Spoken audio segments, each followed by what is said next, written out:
Welcome to Introduction to Anti-Harassment in Apprenticeship Programs. Some people think of harassment as something that happens to other people at other companies.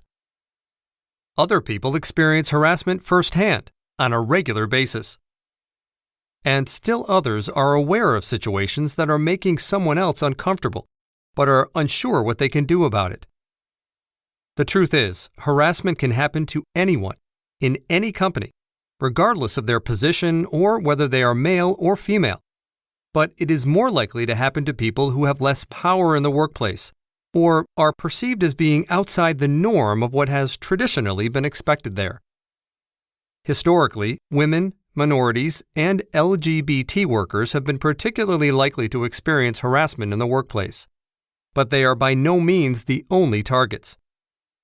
Harassment occurs when the actions of one or more people creates a situation where an individual worker or group of workers feels uncomfortable, belittled, offended, threatened, or intimidated in the workplace.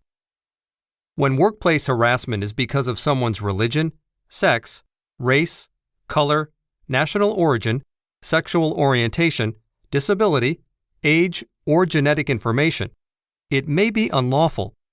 The same is true if someone is harassed because they filed an EEO complaint. Harassment may be unlawful when it is unwelcome and so frequent or severe that it creates a work environment that a reasonable person would consider intimidating, hostile, or abusive, or otherwise results in an adverse employment decision, such as the individual being fired or demoted. Such harassment, intimidation, or retaliation will not be permitted in our apprenticeship program at all. It's important to understand and recognize which situations could be considered unlawful harassment. The harasser can be a coworker, the person supervising an apprentice, the training director, or even a customer or vendor.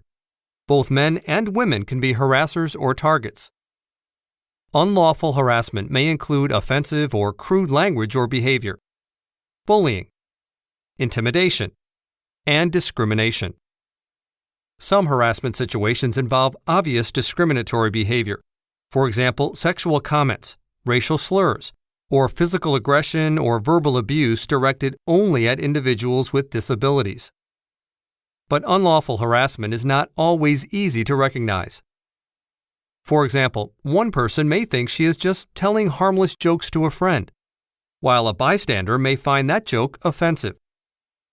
Actions or language that might not offend one person might bother someone else. In some situations, people accused of harassment actually believe that their actions are welcome or funny. Regardless of whether one person intends to offend another, a behavior may be unlawful harassment if it is unwelcome and has the effect of offending a reasonable person. Any harassment can have a negative impact on individuals and the company, especially if it is unlawful. Harassment can affect an apprentice's ability to work effectively, or even the effectiveness of the whole team.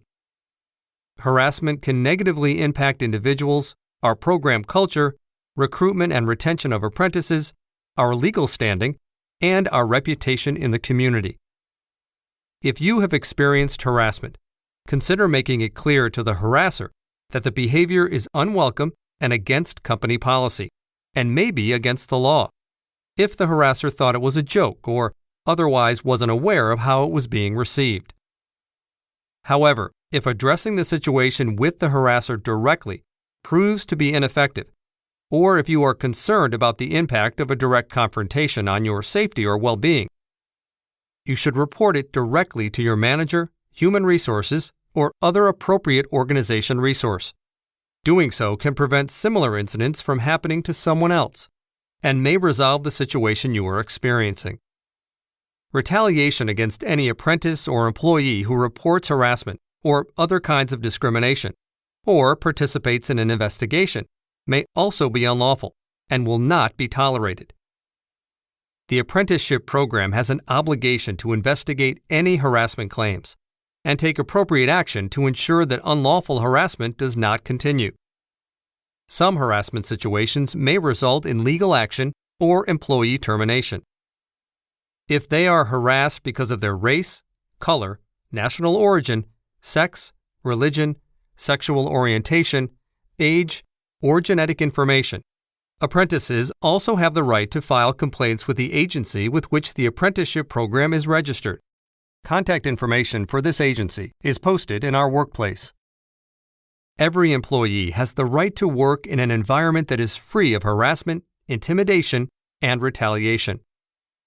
We all have a responsibility to contribute to an environment where all employees, including apprentices, regardless of their diverse races, ethnic and genetic backgrounds, genders, ages, disabilities, and sexual orientations, are valued and respected.